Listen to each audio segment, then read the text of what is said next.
Hello, welcome in the second part of my video where I'm trying to analyze the current crypto market using on-chain data analysis from Glassnode. So let's have a look at this chart. This chart is showing us the total transaction fees on Bitcoin blockchain since January this year. Again, that gray line is indicating Bitcoin price through the year, and that orange bars are indicating the total transaction fees per day on Bitcoin blockchain. During the last 2 months, we can see an enormous decrease in the total amount of transaction fees on Bitcoin blockchain. The decrease started with that dump of Bitcoin in May and the beginning of June, and we can see as the price was decreasing, so we're decreasing the transaction fees on a Bitcoin blockchain. So at the moment, in the beginning of September, we can see that the transaction fees are actually about 15 to 20 Bitcoins paid for transactions per day, while in April and during the May, the transaction fees in Bitcoin per day were up to 300 Bitcoins. Please note that these transaction fees don't include new Bitcoin coins minted for the Bitcoin miners. These transaction fees are the fees which are paid by the sender of Bitcoin transaction.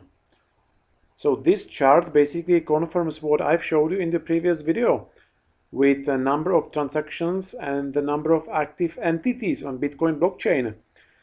Bitcoin network is not congested, and it has been like that since that dump at the end of May. So now very low transaction fees are charged on a Bitcoin network. For Ethereum network, it has much higher traffic compared to Bitcoin, but it is not due to regular Ether transactions. The traffic that is going on Ethereum network at the moment is mainly caused by that NFT hype that is occurring on Ethereum network.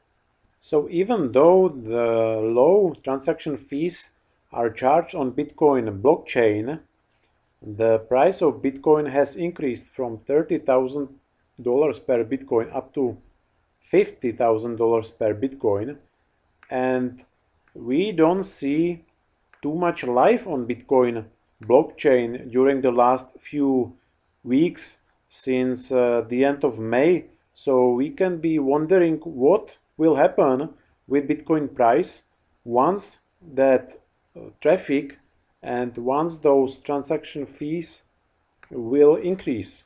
I'm hoping that once that traffic on Bitcoin blockchain increases, it could have a positive effect on Bitcoin price, and we could see the increase of Bitcoin price up even above all-time high, which was $64,000 per Bitcoin.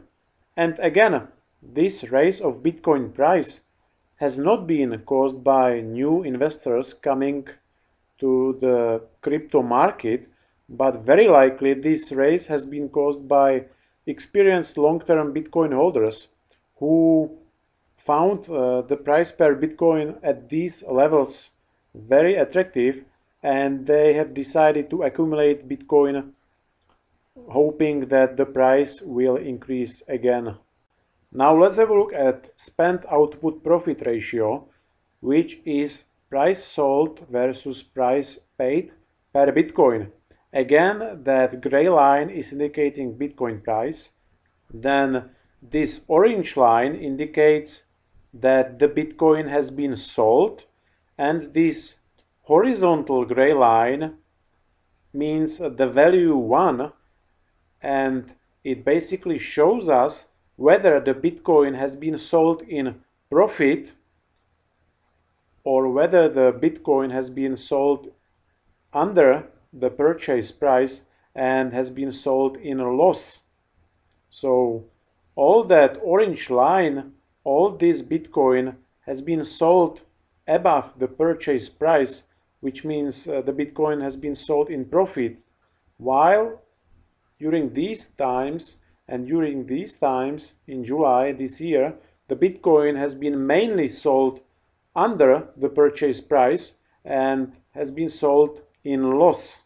What happened in crypto market at the end of May and in June was the capitulation of weak hands and of new investors who have purchased Bitcoin at very high prices, about $60,000 per Bitcoin. But as the price was decreasing, those new investors got nervous, they got anxious, and they capitulated and decided to sell their Bitcoin in loss under the purchase price.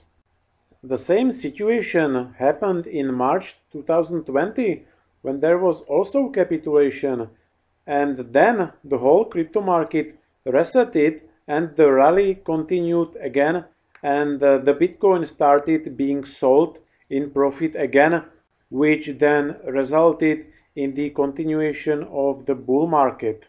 Also, whenever most of the Bitcoin is being sold under the purchase price, that might mean that we are in the bear market, while whenever the Bitcoin is sold in profit, that's an indication for a bull market.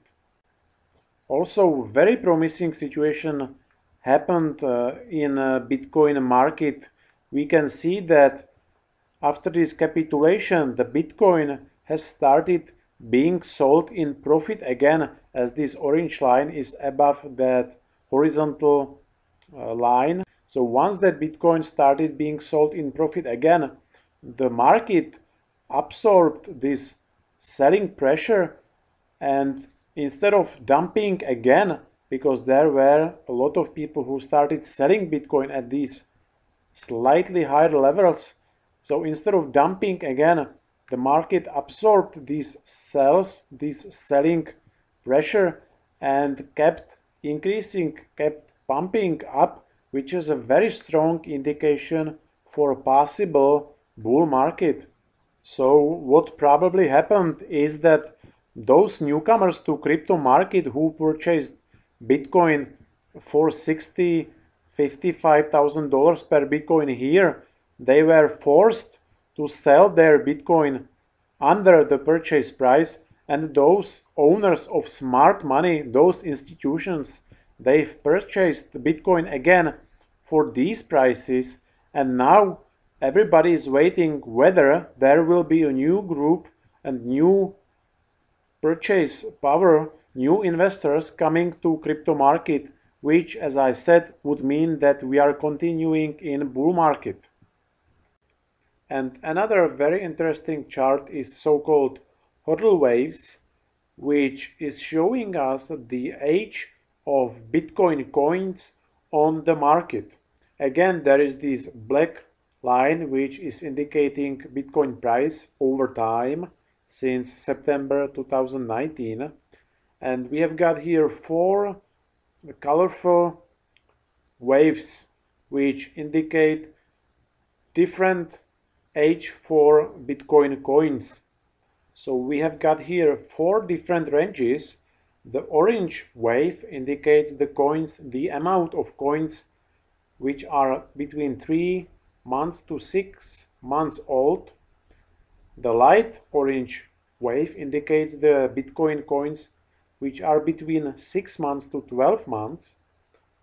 The light yellow wave indicates Bitcoin coins which are between 1 year to 2 years old, and the green wave indicates the Bitcoin coins which are between 2 years to 3 years old.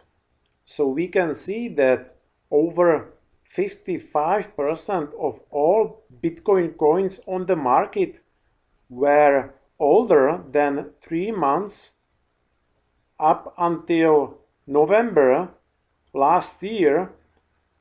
But then something happened, and what happened is that as Bitcoin price was increasing, many people started selling their bitcoins, they started realizing their profit, and some old bitcoin coins actually switched to very new coins. So that's why the amount of the bitcoin coins which were at least 3 months old, this amount of these old bitcoin coins decreased in January, February and March this year. So basically during this bull market, the distribution of bitcoin coins occurred, and there were new buyers and new investors getting their hands on bitcoin, while some long-term holders, they have decided to sell their bitcoin.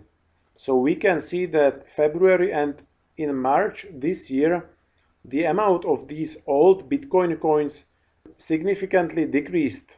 So after this distribution of old bitcoin coins, which peaked in January and February this year, it seems like there is a new situation in bitcoin market occurring again. And since March and April, it looks like the older bitcoin coins are getting back their position on the market, and those colorful waves which indicate older bitcoin coins are getting thicker. That, in my opinion, indicates that long-term bitcoin holders who have sold bitcoin high at these prices, they started accumulating bitcoin again, and that bitcoin which was 1 to 3 months old here have aged. So that bitcoin got into this 3 to 6 months group, and then this bitcoin got into this 6 to 12 months group, and so on and so on. So again, this is indicating ongoing accumulation of bitcoin, which, as it seems, caused the bitcoin price to increase in the last 1 month. So this aging of bitcoin coins can only happen when there is a hodling and accumulation behavior occurring in bitcoin market. So whenever there is high selling pressure, there is not enough time for bitcoin coins to age. But as long as there is hodling and accumulation happening, this is when these bitcoin coins can age. So hodling and accumulation is what we can see at the moment in bitcoin market, and I'm hoping and believing that this behavior that we can see here now will bring us back to bull market. And now my conclusion for this on-chain data analysis. We can see currently quite low traffic on Bitcoin network, along with low transaction fees and low amount of active entities. Also, Bitcoin is being accumulated by experienced long-term holders who are planning to sell Bitcoin at higher prices. Many of those new investors and many of those weak hands investors sold their Bitcoin in May and June in loss. This was this capitulation period that we could see on the chart. Bitcoin price bounced back above that crucial 20 weeks moving average support line, which historically meant that we are still in the bull market. So at the moment there is an accumulation period ongoing. After that Bitcoin dump in May and June, so far there was no flow of new investors coming to crypto market. However, this might change when the summer is over, and it could change as soon as in September or October this year. But let me remind you, there is no guarantee there will be this flow of new investors. But if it happens, then the bull run will continue, and probably we will see the new all-time high both for Bitcoin and Ethereum. But if the bull run comes back, for how long is it gonna last? Until the end of the year? Personally, I think if we are still in bull market. I'm believing that the bull market will last at least until the end of the year, but I will be carefully watching the market condition and on-chain data, and I will be ready to sell my crypto to stable coins. And if the bull run does not continue, we are in bear market and we are all wrecked. Let me emphasize that this whole on-chain data analysis is only my personal interpretation of on-chain data. Always do your own research. There is nothing better than your own research. Invest carefully. And of course, don't believe anybody. Thank you very much for watching and bye bye.